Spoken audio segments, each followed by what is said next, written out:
Good morning, or good afternoon, or good evening. Here we are again. Cody will be back. We will continue this until the Lord knows when we'll get to come here and meet. Of course, last Sunday night or Monday night, prime was the lockdown, all kind of stuff, and then the next day he changed it. So we like a yo-yo. But we're a yo-yo for Jesus. So that's the main thing. Now I asked Brother Ron, I said, now what are you speaking on? Because we know he's in Ecclesiastes, and we know we're talking about being satisfied.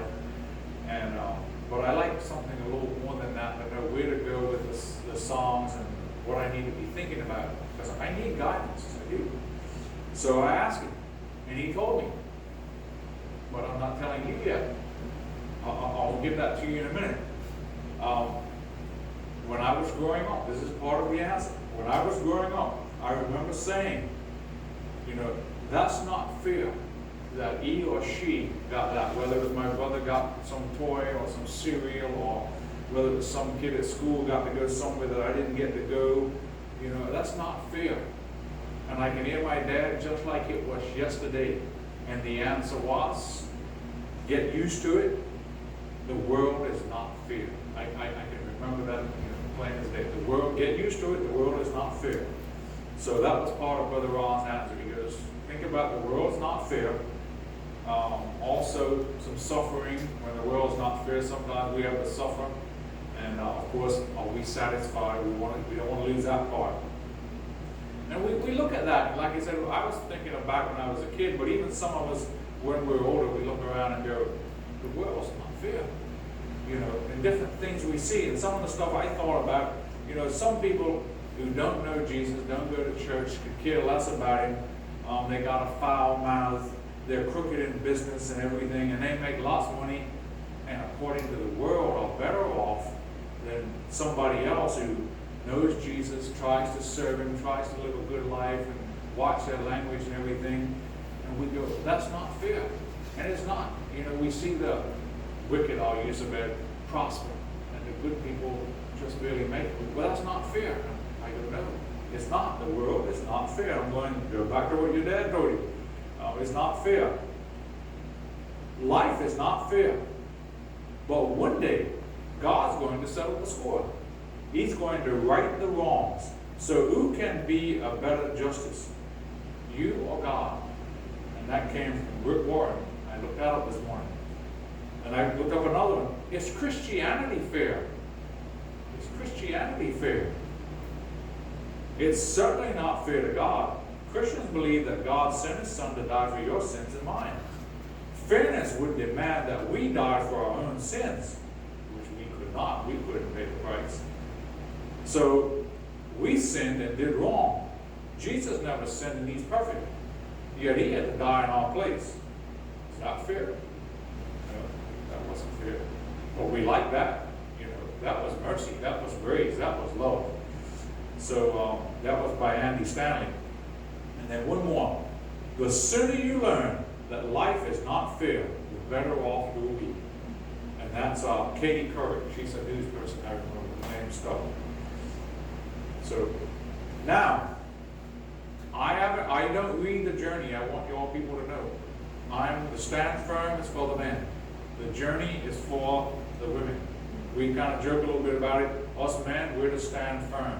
The women, they're on a journey. And but this morning, the ladies who read this, pointed it out to us. The Good Life. And it's Saturday, August 22nd. It says, it is also the gift of God whenever anyone eats, drinks, or enjoys all his efforts. Ecclesiastes 3 and 13. I'm thinking, they right where we are. And it goes on to say, in our day-to-day efforts of trying to make a decent living, to be faithful Christians and simply trying, we miss the big picture of what God has done for all eternity. Enjoyment. A gift of God is often buried in our constant state of toil and effort. We wake up with a to-do list a mile long and go to sleep at night thinking about the next set of tasks. And all of you is going, that's where we are now. I'm going, going, yeah, that's where we are. We never get everything done. We really enjoy our efforts because we're too busy jumping into the next project. So, my friends, what if we stop? Now, they're not saying quit working and lay off under a tree. You know, don't get no ideas. We have to work. But it says, what if we stop? Instead of striving, toiling, laboring, and working tirelessly to get ahead, what if we simply begin trusting God from beginning to end? Yes, life takes work. It takes effort. It takes diligence. Those are good virtues to have, but only in light of eternity do they make any difference at all. In fact, King Solomon said it best, I know that everything God does will last forever. There is no adding or taking away from it. God works so that people will be in awe of Him. That's Ecclesiastes 3 and 14. That's what we did last week. All that the Lord does is from an eternal perspective. He doesn't get fixated at one point of time or on some lofty goal. He keeps eternity in the forefront and works so that His people will be in awe of Him. There is freedom for us in God's divine purpose. When we stop trying to make things happen on our own schedule and instead align our efforts with eternity, our personal striving turns into abiding in Jesus. And so that, kind of goes along with the lesson. We're toiling and striving and pushing and everything and trying to get more. And I pointed out the saying a couple of days ago, and the person had never heard it, because I was talking to a younger person about working and trying to save your money, and his dad was also telling him the same thing. And we were talking, and I said, have you ever heard the saying, we spend money we don't have to impress people we don't like? And he looked at me kind of funny, and I said, think about it.